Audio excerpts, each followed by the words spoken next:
Well, good afternoon, everyone. April Marie here, filling in for Leland. This is my last day. I've thoroughly enjoyed being here with you. And then I get to close my week off with a sweet treat of John Bird being in studio with It gets me. no better, does it? You have had a long day, though, right? Like No. I mean, Andrew and No, I didn't have to do Andrew. oh, you didn't have. Well, I'm glad you didn't have to do Andrew. Yeah, because then they have to pay me more. I thought you really weren't here the whole. Okay, well, that's nice. No, I was able to take care of all kinds of things in the morning, got up early, and Okay, very nice. busy John. Busy John. Well, I'm glad we got to hang out together. Do you have any big weekend plans for this weekend? No, I'm just going to be working on some media stuff. I've got a project that I'm going to be working on. Okay. So that'll pretty much be my weekend. And then, of course, church on Sunday. And then church on Sunday. There you go. I've got my daughter has she is not actually a part of, this is very entertaining, but she just started playing sports. But she tried out for a team and didn't make it, but she's a practice player. And so we are going to go watch the team that she practices with as they play in a tournament. And the first time I went and I watched two. And then I realized it like at some point clicked. I'm watching my daughter watch her friends. And then I was like, I don't know that I need to be here. And so I'll probably go watch a little bit of my daughter watching her friends, and then I'll carry about my weekend. And then we actually do church on Saturdays in my family, and it's Lent. So we've got Yes, I'm doing Lent. Are you doing Lent? Yes. What did you give up? Okay. I gave up all foods except keto Okay. and fruit. Okay. And what good thing so you're supposed to like not just Right. give something up, but also try a new practice or do a thing. Right. Are you trying to do something good? Yes, I'm praying for all three of my meals. Okay. You're praying it before all three of your meals. Yeah. Well, no, I'm going to pray in lieu of my meals, the time that I would eat, like for breakfast and lunch, Oh. I'm going to spend in prayer in my prayer closet. All right. Okay. I'm trying to do a couple things. One thing I'm trying to give up, and we are like literally, we're just a couple days into Lent, and I'm already on the struggle bus because it's really tough, but stopping gossip. Okay. And it's not even necessarily me gossiping, but it's people gossiping to me. And so I've Yeah. gotten good. I've had a girlfriend who's like, oh my gosh, let me tell you what my other girlfriend's going through. And I'm like, oh, wait, do I need to know this? Like, is this something that I need to know in my head, in my heart? Like, is this? And then it was like, no, I don't. And I was like, it doesn't impact my life in any way, shape, or form. I can't help her. Nope, I don't need to know. But I did yesterday open up my text and get a message. You aren't going to believe so and so's dating so and so, and I'm like, no, Oh, no. I'm no gossip for Lent. And it's not even that there's an actual there's a book I'm reading, and it's a 40-day challenge. And it's, let's see, it's Keep It Shut is the, let me see here if this is, yeah, it's there's two books. There's the 40-day challenge is actually called Zip It, and it's a everyday a Bible verse and something related to being more guarded and careful with what you're hearing and saying. That's good. And then the original book was Keep It Shut, and it's just talking about the practice of being mindful of your words, which, by the way, when you're talking for 4 hours straight, can be hard to do. Yes. But that's not the kind of talking I'm giving up. I'm trying to give up the talking that has no value. Mm-hmm. Because and that's one thing is, I want to catch up with a friend, and then you end up on your phone in a 30-minute conversation. 15 minutes of it is nothing but gossip, and I'm going, that wasn't good for my heart or hers. Mm-hmm. And so we're working on that for this Lent. All right, we've got Alan on the line. Hi, Alan. How's it going? Hey, how you doing? I'm doing well. I just had a comment about the dog thing, Oh, the yes. Muslims and the dogs. I wouldn't worry about your dog, because when it gets 51% of them, it's your head they're going to be coming for. It ain't your dog. All right. And I got one more thing for you for Lent. Yes. You got to give something up, don't you? Yes. I gave up saying good things about Democrats. was that you're supposed to give up something that's hard to do, Alan? And the good thing I gave up was I gave up saying good things about Republicans. Y'all be cool. All right, bye, Alan. I tell you what, yeah, it's fun. Even you're not Catholic, are you, John Byrne? No. Okay, so I love it when even my non-Catholic friends are doing Lent because it's 40 days of building better habits. It's a And that sort of very thing. good thing. Um, Really can strengthen you if you'll do it. okay, so have you heard of the Hallow app? Yes, Do I you have. have the Hallow app? I've got yeah, because it's free 90 So it's days to start 90 with. days free. Mm-hmm. And I posted this to my Facebook the other day. I was like, this is not an ad. This is not a paid sponsorship. This is just me saying I have used the Hallow app every single week. And sometimes I do it more than, so there's a Hallow homilies, which is basically the equivalent of the service, right? The message the priest prays. So I've been doing the homilies, and every now and again, a lot of weeks I will do it more than once, in which case I'll go back because you can go beyond a year back. And so I'm really good about staying on top of those homilies, but there is a Pray 40 challenge on there that's for 40 days. They walk you through prayers, and it's like a 15 to 17 minute thing, and to help you wind down your night and get your head in the right place. And I'm not going to turn this to a gospel radio program, but I love it. I swear by it. I have a friend who's not Catholic but spends a lot of time with my family, and so they'll go to mass with us. He'll go to mass with us, and he's doing it now too. So it's my thing. Excellent. Yeah, I love it. All right, and by the way, if you have questions on Catholicism, free app, you download it, and then there's the catechism in there, and so they go through some of the the things. Why did they do this? Why do you believe that? Where did this come from in the Bible? All of these questions, and for my kids, it's been really good because they're new to their faith, and so they have a lot of questions. All right, so we talked about the Muslim dog thing, which is not. I tell you what, we get in these, and especially if you're online a lot. I know a lot of people who give up social media. I considered giving up social media, but the fact of the matter is I use it so much with work, as a reporter for 1819 News, and then I do a lot of filling in. I'm actually going to fill in for Yaffee. Yaffee's having Yaffee's having another baby. Really? Yes. I've got to text him. So he's having another baby, so I'll get to fill in for him. Jeff Poor, his wife just had a baby, and so I'm apparently the vacation and the baby fill-in. And so, but I can't. It's basically essentially impossible to go to fill in for radio and not be online because that's where so much of my content comes from, and I follow so many content creators. So I thought I'm not going to say I'm giving that up and then not give it up. So I went with gossip, even though what I'm now finding out is that I'm going to literally, as every friend calls and texts me with gossip, I'm going to have to tell them when if they're not listening to the radio program. And we'll see how good I get, because this one is a tough one. Be You strong. don't even realize. Be strong. You don't even realize. It's like, okay. And so I had a whole conversation about what constitutes gossip versus just news. What's news versus gossip? Like if so and so is getting a divorce, is that news or gossip? And I'm like, I don't. If they didn't tell me themselves, I think that's gossip. Like if they wanted me to know, they'd tell me. And so that kind of thing. All right. The worst one is, please pray for. Oh, and yeah. then they go with the gossip. I know. I actually had that. That was a very recent thing. Someone said, please pray for our friend, and then everybody's like, well, what's going on? And you're like, no. Unspoken. Exactly. Okay, there's a couple things I want to get into today. There's a ruling. So earlier there's been several rulings, even within the last 2 weeks, on our country starting to correct from the insanity that was the transgender agenda,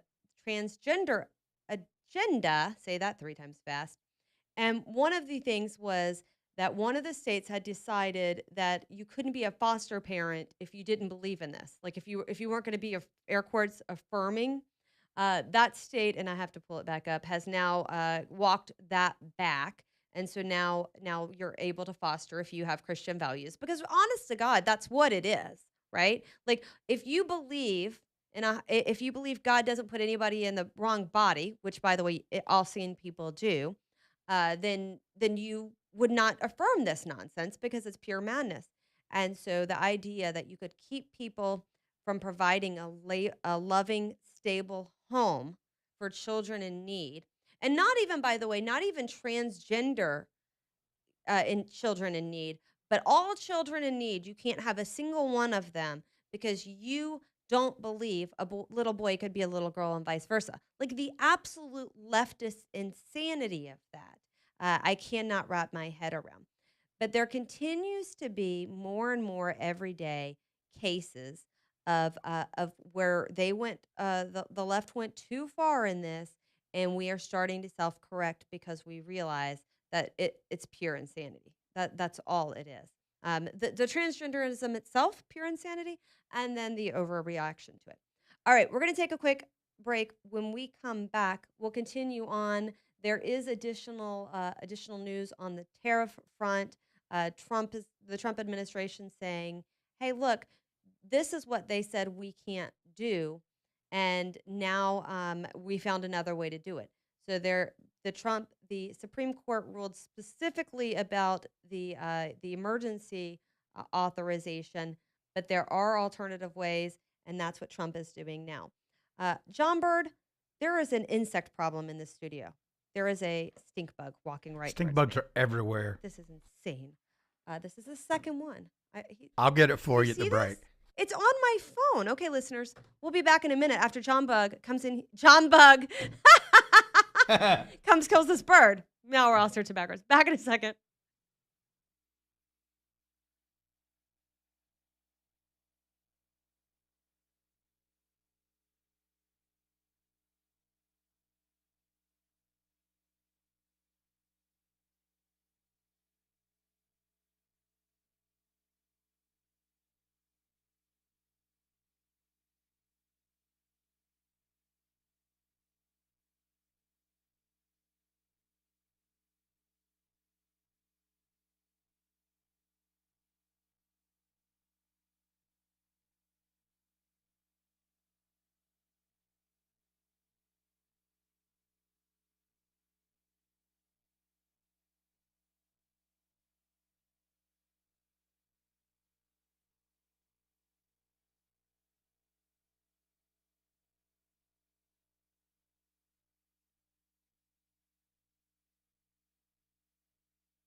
Well, good afternoon, everyone.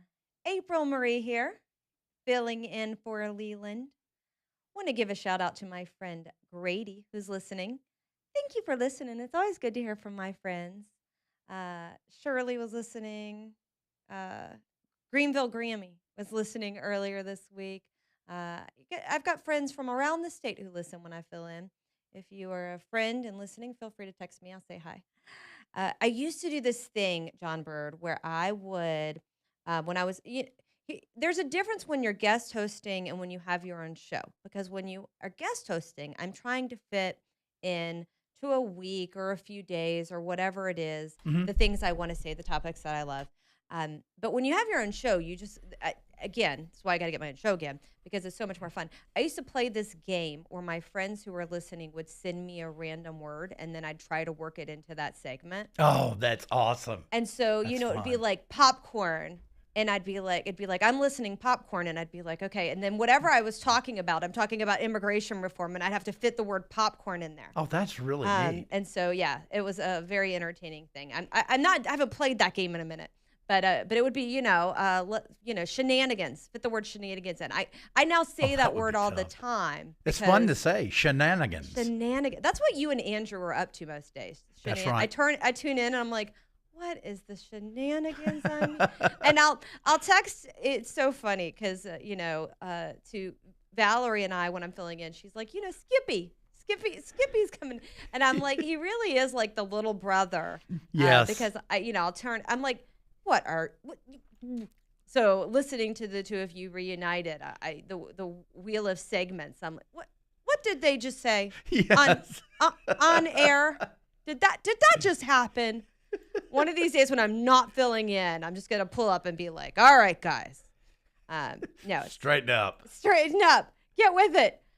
You learn so much in that wheel of segments. I do have to say, there's information I didn't know I needed to know. And sometimes there's too much information. There is. I literally, yes.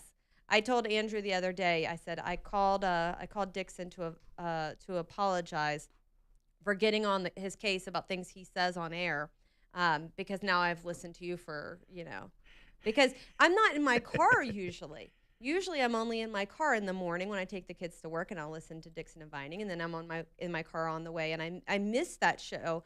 So when I do get in 99.5's on, which it stays on except for the country channel every now and again, but I go, oh, what do we got going on here? All right. Well, so do text me. Feel free to text me. If you'd like to text me and send a random word in for me attempt to say, I'm a little rusty, but I can try. So we'll work that out. All right. Looking at the news, there's the tariffs is really all that we're talking about. It looks like a lot of the national, and it's important, a lot of the national outlets talking about the SCOTUS decision, if you missed that. The Supreme Court has now ruled on the tariffs, but what they're saying is it's the specific use of emergency tariff powers. So Trump came back and was like, aha, I found another way, and I'm going to do 10% across the board tariff. So we'll keep an eye out on that a little later. Actually, it looks like Fox News has they're talking about this. So we'll tune into that a little bit later. All right, some of the other things going on in the news this week. I'm going back over to 1819 News. You guys know how much I love me some 1819 News. For some of the bills that passed and some of the things that went on during the legislature this week. Of course, what really sucked the air out of the room, and I would say was like kind of the big overriding thing, is the Public Service Commission. We have elections for public service commissioners. How many of y'all can name your the current public service commissioners? It's one of those things where it's a statewide office that's elected, but too frequently we just don't know who they are. We know they have to do with power company regulation, and we know they have to do with rates, but you only hear about them when they're running for office. And even then, we haven't had a ton of competitive races. They're very few and far between where you actually have competitive races. Well, right now in this election cycle, both seats are competitive seats. One is and I'll go to I'm cheating here just so we're clear. I'm going to the ALGOT page and at the qualified candidates page because I know that I don't know everybody running for place 2. Place 1's easy. That's Sheriff Matt Gentry is challenging incumbent Public Service Commissioner Jeremy Oden. So that's an easy one. There's 2 of them. It'll be, one and done. That race will be done. It'll be interesting to watch because Gentry has a lot of support. How do I know this? I was at the Republican Party headquarters covering it for 1819 News, qualifying that first day. And there was, different candidates came in and they came in and out. While I had snuck upstairs to the party and was writing a story. I want to say it was Tuberville had come in that day. And so I was writing my story and there'd been people coming in and out and they bring their family with them, they take a picture, they go, it's the thing. But then literally the building shook a little bit. Like there was a roar of applause and I was like, "Whoa, did I miss somebody coming in to qualify?" That was the supporters of Sheriff Matt Gentry when he qualified for Public Service Commission Place 1. And so that was really to me, I knew he was doing well. He was out there campaigning, but that was a moment where I was like, "Ooh, we got a race on our hands. This is not a shoo-in for the incumbent." And then place 2, we had Chip Beaker, who was replaced by his son Chris Beaker by Governor Kay Ivey. So Chip Beaker steps off the commission. His son is appointed to the position. At this point, by the way, all 3 of our current PSC commissioners have been appointed, which gets us to why this is all very important. Hang tight. So he's an appointee, but he is being challenged by Priscilla Andrews, Jeffrey Boyd, Brent Woodall, who is a former PSC staff member, and Jim Ziegler. And Jim Ziegler, I feel like everybody knows Jim Ziegler. Used to be the auditor, also worked for 1819 News, wrote for us. And so, a lot of these times these races are name ID, and you're talking about the regulation of utilities. In the legislature, they tried to take this over. They were going to have all of these appointments be appointed, or all of these offices be appointed. And so that's the big thing that has been happening in Montgomery. I'm gonna give you a little bit more details on this. Those of you who are out of state, hold tight. I promise I'll get back to the national stuff, but I want to talk about this for just a minute because this is what has monopolized Montgomery. Back in a second.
Well, good afternoon, everyone. April Marie here, filling in for Leland. We've got John Bird trying to keep me out of trouble. Not to be confused with John Bug, which is what I said when he was in here trying. I bet Andrew never asked you to come in here and get his bugs, does he? That No, I think does they're afraid of him. that does not. I had a stink bug earlier this week while I was on air, having no idea that there was a situation happening here with them. I had one swoop down from like the TV towards me. I thought it was a bird. I thought it was out of some horror movie being Yeah, that's attacked. terrifying when they're flying. It was terrifying, and I had no idea they were in here. And then I got warned that there were ladybugs in here too, which I've seen a couple of those, but it's the stink bugs that get me. I'm like, what in the world? They're too big. So as we were going into that break, I was describing pretty much the issue that has really shaken what's going on in Montgomery, which was so we have these public service commissioners. They're three elected seats. Currently, all three seats are held by people who Governor Ivey has appointed. Actually, I think Bentley appointed Odin, but then he subsequently got reelected. The other two have not been elected; they were just appointments. So the legislature comes out with this bill out of the blue, clear sky. No one, I say no one saw it coming. I didn't see it coming. I don't know, nobody that I knew saw it coming. And the legislature is like, hey, we've got a package of bills, three of them to be exact. Two of them deal with data center and data center cost, saying that the data center cost of data centers cannot be passed on to regular customers, right? So you can't have to pay for infrastructure upgrades needed to put a data center online. Fantastic bills, right? So we can agree no passing cost along from data centers. Third bill said there was some strings attached, but the biggest part of the bill was, oh, we're going to make these three offices that are currently statewide elected officials. We're going to take them and we're going to make them appointed. And initially, it was like, whoa, like how is this going to go? But it caused such an uproar as people as word got out that there were people calling and writing that even one of the bill sponsors, which by the way was a Democrat, said nope, no more. Originally this thing was bipartisan, but no more. I'm stepping away from this. So there's all sorts of much ado about this, but it's been really interesting watching. Initially, it looked like it was just going to happen. Like this bill came out of nowhere and it was going to happen. Tommy Tuberville got behind it. Leadership got behind it. The Alabama Republican Party put out a statement that then kind of got walked back a little bit. Like it looked like an endorsement, and then they said it wasn't an endorsement of the package. It was a whole thing. Um, but it ended up, it was going to be placed on the Alabama State House floor, and the morning of, it was pulled. And so that's kind of what they walked into this week. Well, a couple of the things that have happened within the last several days. One is that Energy Alabama, which is the group against this, it came out that they hired Democratic Governor Jim Folsom Jr. to lobby against the bill. Which again, the bill is stalled. I don't know that it's dead. Nothing's dead till it's dead, till the session is over. But it's pretty hosed, it looks like right now. The Senate version, by the way, hasn't moved towards since its introduction. The House version passed out of a committee, went to the floor, was on the calendar for the floor. They pulled it. So now it really looks like if this is one of those things where you're not paying attention to it because it's Alabama politics, it's not national, you're not going to see it on your social media feeds unless you're really into Alabama politics, I would say tune in. If you're on 1819 News and you're only tuning into the big stuff, you're going to see we've written 3 to 5 stories about this, just in the various iterations of things that have happened around it, and just keep an eye out. So that the latest in this, what they're calling the Alabama power grab, because what it does is it takes the power away from the voters and gives it to these elected officials, and then so as a response to this there's been another piece of legislation introduced. It was introduced yesterday by Mac Butler of Rainbow City that would require, because when they came out and said we need to take over no more votes, it'll be appointed. one of the things they pointed out is that there hasn't been hearings. And so Mac Butler put out a bill that said they're going to hold annual hearings. It's really interesting. So follow that. Keep an eye on that because I remember, and I remember it like it was yesterday because we as a state were like, you what? They wanted to take away the governor, and it very quickly passed through, and then we got to vote on whether or not we were going to vote on the state Department of Education officials. And, overwhelmingly as a state, we were like, no, thank you. Like, let us are we gonna vote to give up our power to vote for the Board of Education? And now, by the way, in hindsight, now that we have Trump there and Linda McMahon, who is dismantling the federal Department of Education and sending the power back to the states, now it's like, thank goodness. Thank goodness as we get more education power back in the hands of the parents and the communities, we still have an elected board of education and there is an open seat in this listening area, so pay attention to that. But this is something that if you have missed it, it's a lot of drama, a lot of intrigue, a lot of all the things. I will reiterate, Tuberville was like, okay, I'm going to appoint good people. I'm going to appoint honest people who are going to serve the ratepayers or the customers or the utility users. We're going to have transparency. We're going to have all these things. And so he initially got behind it.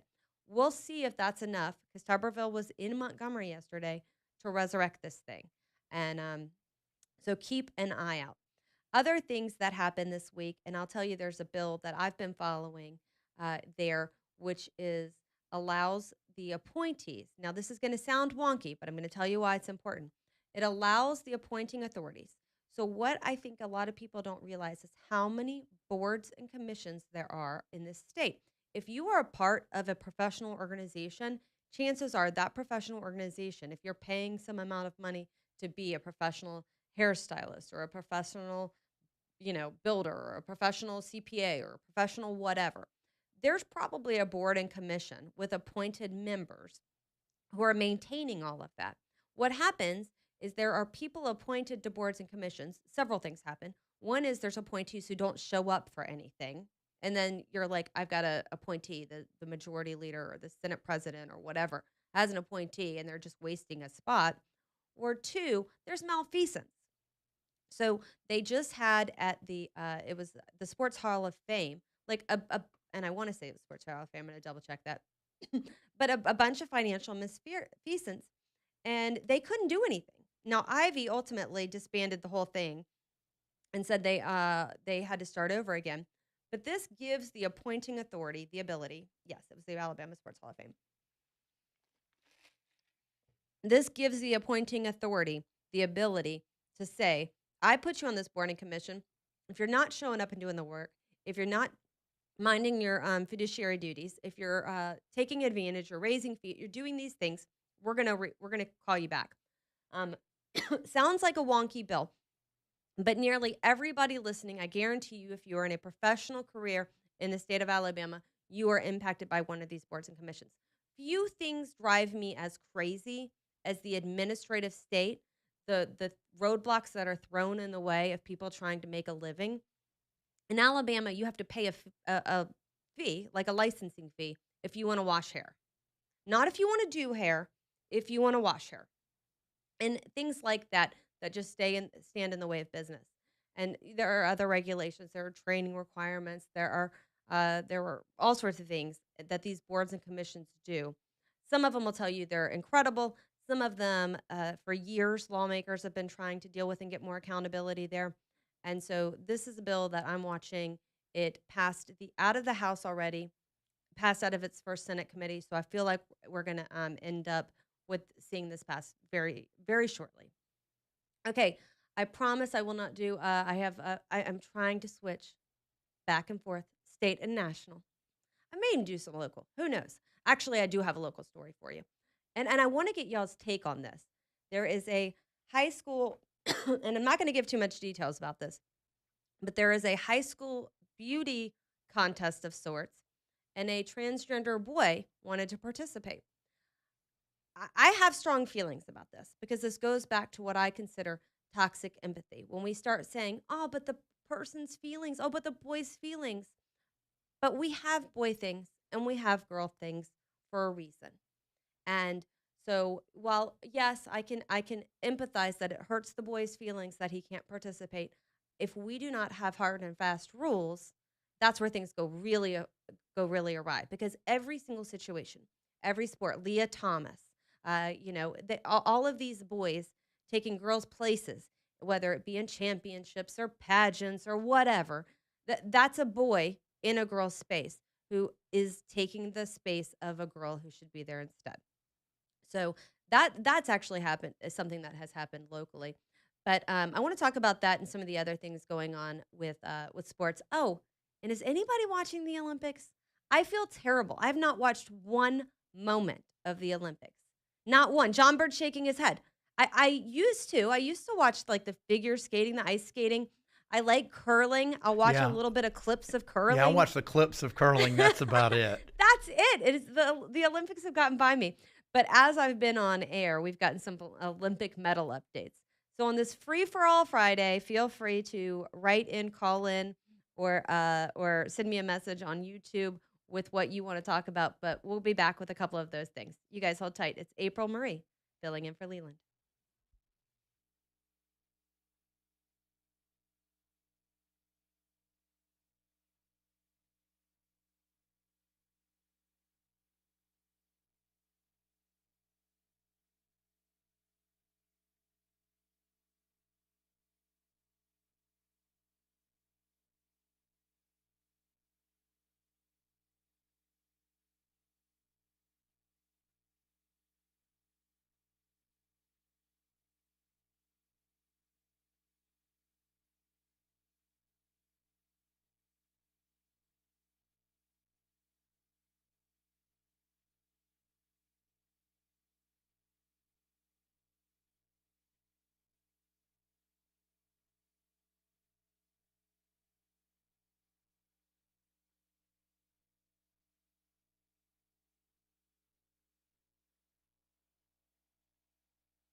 Yeah, I love me some AJ, but it's much better when I get to pick the music.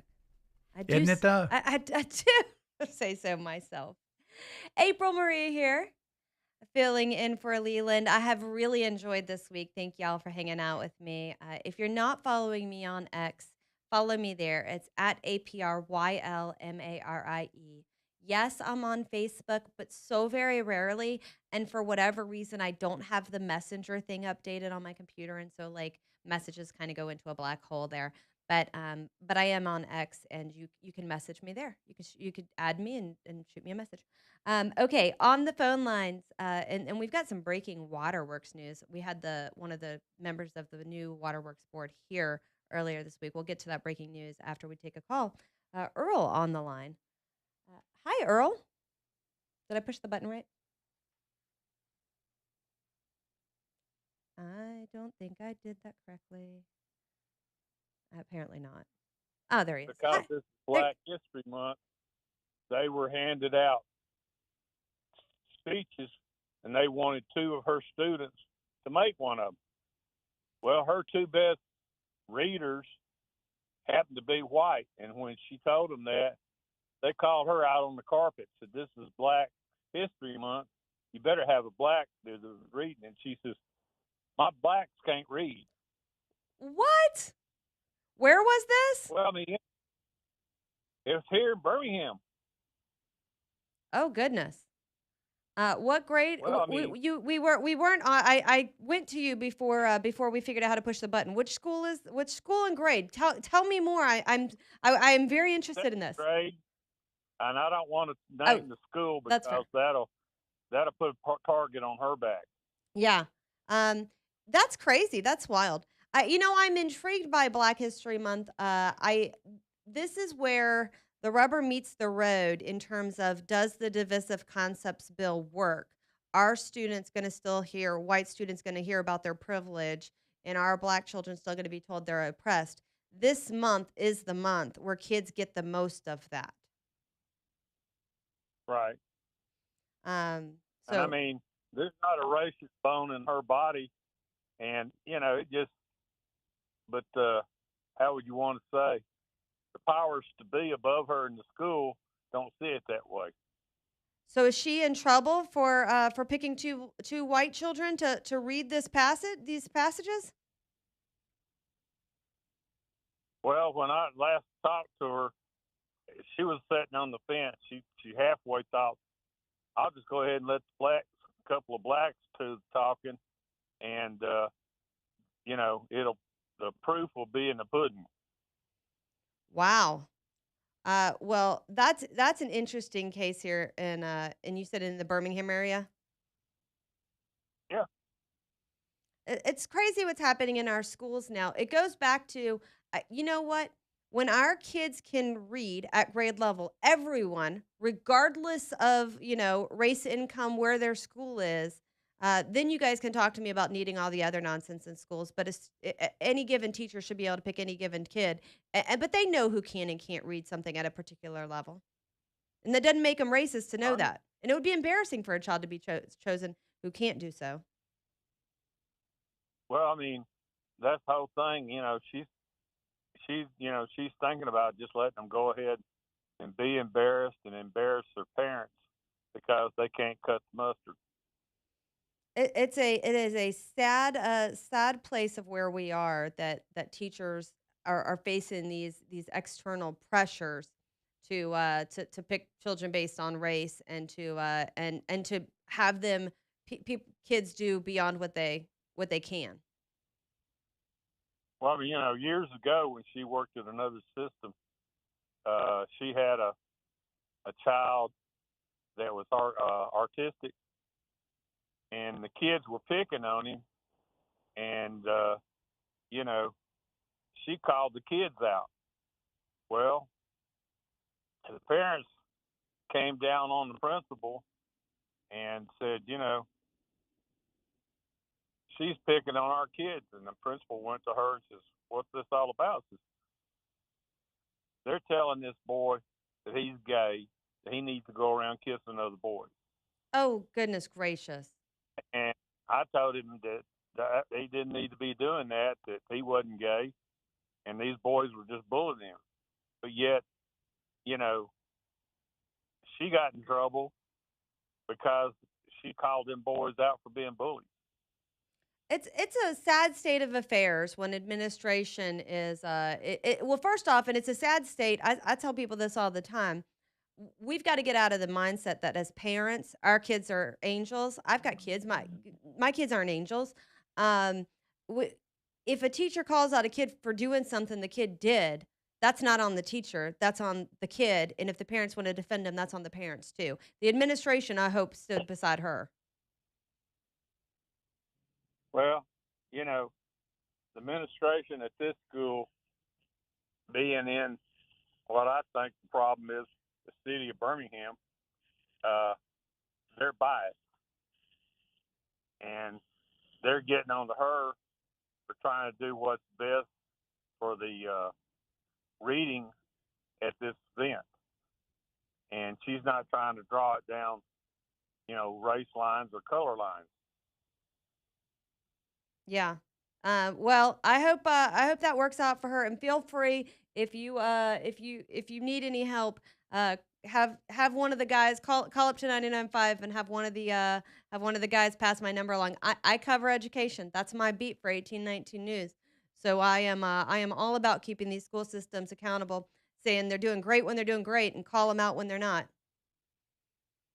So Well, you know, uh, well, thanks for I calling, think Earl. I that was appreciate good. it. All right. You have a good day, Gail. Appreciate you. These woke administrators, no good. John Bird's shaking his head. No good, I tell you. All right, we're gonna take a break. Come back in just a minute on this Free for All Friday with April Marie.